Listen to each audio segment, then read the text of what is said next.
Thank you, everyone. So I'm Esther. I work for Medocom, a company in UK that design and sell furniture online all over the Europe. And I also PyCon Italia organizer, and I recently joined to Strawberry GraphQL as core dev, and even more recently, so last week, I joined Point of Backup Manager as a contributor. So with all this organization, I find out some amazing tools and automation that really can improve your developer experience. So I would like to share them with you today. So, have you ever been in the situation when you're writing a bit of code for a feature or for a bug, and you finish your work, you're ready, the tests are passing locally, so you're ready to commit and push, and at this point, so our work is almost done. And so you can go out for a walk, take a coffee, get distracted, whatever. Because, yeah, maybe the pipeline can take a while to execute all the stuff, so you have some minute to kill, at least. But at some point, you will remember what you're doing, and you will check, go on the pipeline, and see if the tests are green. And of course, they are not. Oops. We forgot to run the linters, the formatters, black, pylint, whatever. So the pipeline took a while because we never optimized Docker. Anyway, so we waste a bit of time because we forgot a silly thing, and yeah, we should have learned our lesson. So next time we will not make this mistake. But during the development of feature, at least sometimes we will forget, especially because when we change just a little bit, a little line, but that one line is that line that break black, so it's not nice, so we can do better. And we can use Precommit.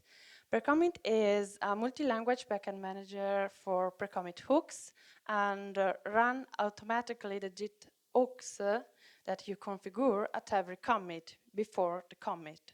So you just have to create a little bit of configuration and run Precommit install on your repo.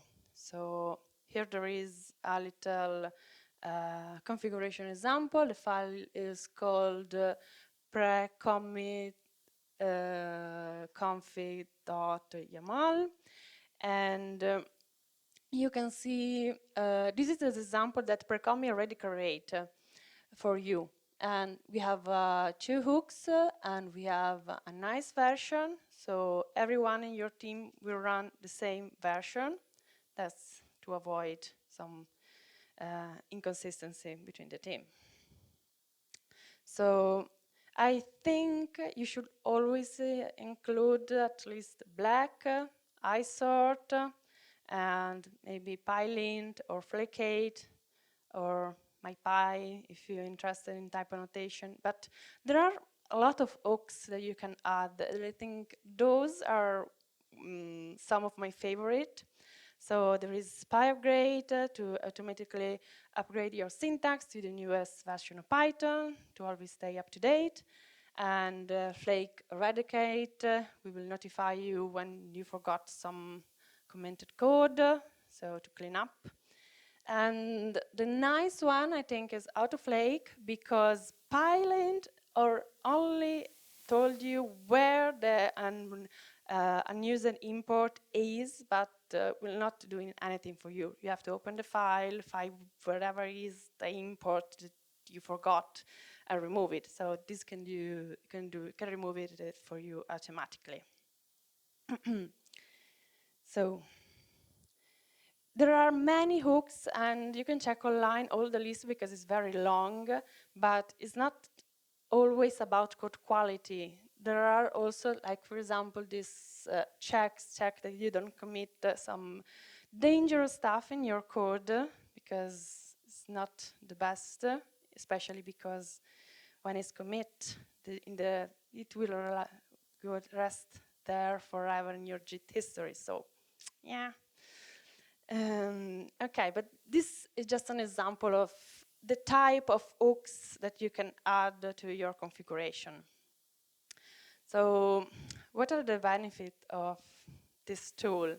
I think they really help to identify the silliest issues like you forgot a new line at the end of the file, or bug state, and this silly stuff that really sometimes I feel it's a bit awkward for me when I see that it is missing a new line at the end of the file. And of course, GitHub is doing a really good job to emphasize it, so you notice immediately. And I wonder, should I bother to notify the author, or I should look in another way, because the work will, the file, the project will work anyway. So yeah, with running this hook before the commit will help to focus on your code reviews, on what is important, not this silly stuff. And another reason is because no matter if you have a monorepo or you work with microservices, but we don't have anymore only Python code to format. So we have infrastructure, so Terraform, we have documentation, Markdown, and Bash script, everything. So you can add all the stuff that you need to use to improve your code quality. And the good news is that, for example, if you commit only the Terraform stuff, it will run only Terraform and we skip all the other stuff, so it will be quicker. So I try to understand why people don't use it, why people don't like it, because of course I love it, so I'm a bit biased. So it's kind of difficult for me. I think one of the reasons, so I wrote also a tweet, but only 6 reply. I'm not so famous on Twitter, so it's not reliable, my poll. Anyway, I think one of the reasons is because they think they are slow, but I don't think that is really the case, because of course, when you install Precommit and you have to format all your repo, that can take a while, of course. There are thousands of files in there. So, but after that, on each commit, that should take few seconds. And anyway, can be that some tools are slower than others. For example, MyPy, PyLint, Flake8, those that has to analyze a bit the code for check your quality can take a bit of time. So there are some strategies to work around that. And one is you can skip only one hook, or you can skip that entirely. Other strategy is to run them on different stages. So there are many stages, not only pre-commit, post-commit, pre-merge, post-merge, so there are many. And by default, pre-commit will run on every stages, no matter how. So you can configure the hooks that are slower to run, for example, only on push, or they introduce also a manual stage. So for the hooks that you don't have to run frequently or just once in a while, you can think about run them with the manual stage. So you can run this command only when you need it. Yeah, so now we don't have to remember to run manually the stuff, but we have to remember to install Precommit on every time basically we call a repo. But they did a really good job to implement a little script that will go in a special directory. So this technology is called gtemplates, by the way.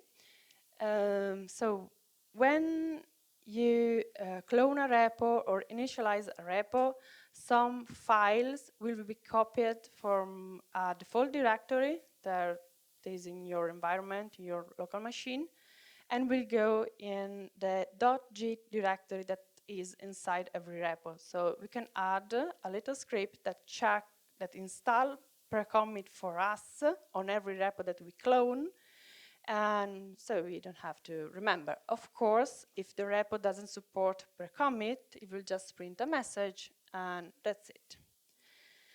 So, cool, nice.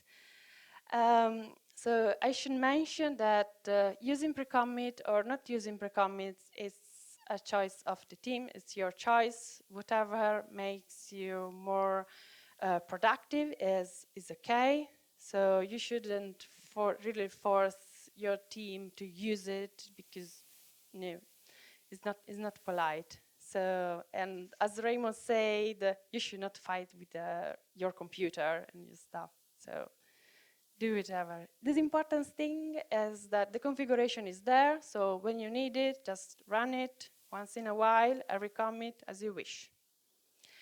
So what else we can do? Oh yeah, we can put on our pipeline, so to check both locally and on pipeline. There is a nice command to check only the files that are in the branch. And there is also the Precommit CI that can also fix the file for you in the CI if you like it. And it's very well integrated with GitHub Actions, I should mention. So, what else we can do? I don't know if that is your case, but in my organization we have makefile in every project. Every team manages his project, his makefile, so you can decide what to put inside. So I look around in our GitHub repo and I found a bunch of commands that's doing all the same things. But now that we have Precommit, I don't think they are useful anymore if you use it, because we have all our configuration, and he knows what to run, what to not run. So this, I think, we can remove and clean up a bit our file, our makefile. So yeah, we have just Precommit to run them all, and we can forget about. So what else we can do? Now we have many hooks. Every hook has a little tiny configuration to put somewhere, and you usually put in your root project. So we end up with a bunch of .env, .csv, whatever. What we can do is, now that we have a nice file called pyproject.tom, we can move some configuration in there, because basically, so the story is, at the beginning of Python, there was only one build system to build packages. But at some point, setup tools came out, and this creates some issues. So to fix those, we came out with a nice PEP 518 that introduced this nice file, so you can decide what build package to use. What does it matter for us? Because they also introduce a nice section that you can add for each tool. So many tools now support PyProject. You can put your configuration in there. Not everyone. You can check the documentation, but many are moving in this direction. So check the documentation. Okay, I introduced PyProject file for for a specific reason, because I once introduced another tool that I use and I like it, and is another build system. It's called Poetry.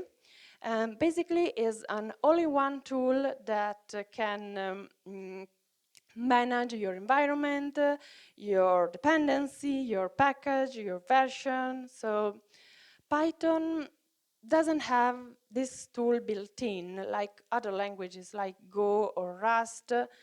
even NPM. So Poetry managed to compensate this gap, and we can see how it looks like. The Py project, I'm sorry, it's not quite readable. Anyway, at the beginning we have the metadata, so the name of your package, the version, the description, and other stuff. We have dependency, so production dependency, separated by dev dependency. And in there, you have only the dependency that you add, so your primary dependency. Because when you install, it will create a poetry.log file that will have the specific dependency, specific version of the dependency. So everyone in your team, when do poetry install, will install the exact same version of the other, and this will help a lot, finding the bugs because you have the same exact environment. So yeah, we see dependency. I should mention that Poetry 1.2 is coming very soon, I think. And they introduce a nice feature. So from this version, you can choose how to group your dependency. So before there was only development and production. Now you can choose to group the, for example, test dependency, doc dependency, whatever. And they introduced the plugin system. This is very powerful. I'm very looking forward to try it out, really. So you can build your own functionality and improve Poetry itself, customize it. So this is how the COM interface look like. We install a dependency, and it's pretty powerful because it's parallelizing the installation, so it should be pretty fast. We add a dependency, Poetry, add whatever, and they have a lot of command, so I will encourage to look online because there are many. You can show the dependency you have, see. Of course, you can publish the package on PyPy, and it's pretty easy. So yeah, check the documentation because it should take another 30 minutes to list them all. Thank you. This was it.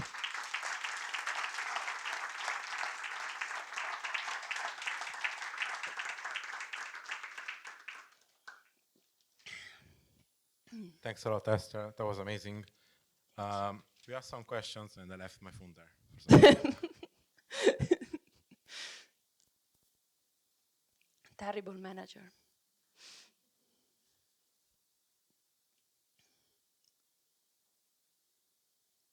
Right. So, first question is: should Precommit config be part of the core repo, or is it up to the developer to decide?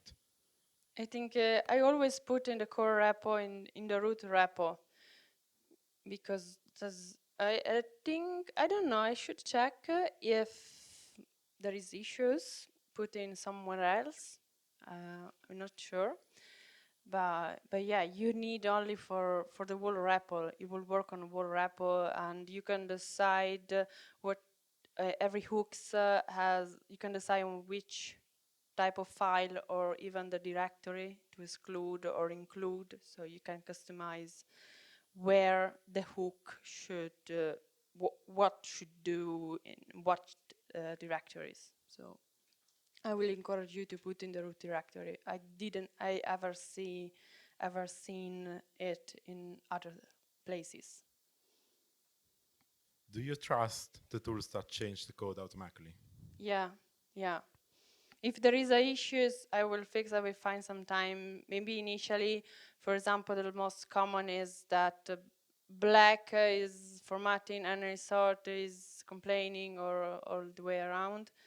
But I don't have any issues. The only thing you should check is when you have some script that import manually for when you do sys path. So that can be a break, can break something, but there are some comment that you can use to skip, and so you will never touch it again. Is poetry better than PPEV? Oh, please, yeah. Yeah, sure. I will never come back to. Have to come back in my current work to PEEP, and it's a nightmare. So this is why I give the talk also in my company, because I'm very looking forward to start to change the stuff. I already do it. Just I don't have to time to merge. Really. But I was already using my previous job and also in our organization, our repo, the PyCon Italy, we always run every hooks possible to make the thing faster, and I not regret it. Other question is it possible to integrate pre-commit server-side with CI like GitHub Actions? Yeah, And it's how? possible. There is a GitHub action I never use because in my organization we don't use GitHub action, but they are pretty easy to configure. The only thing I think is Precommit CI or GitHub action.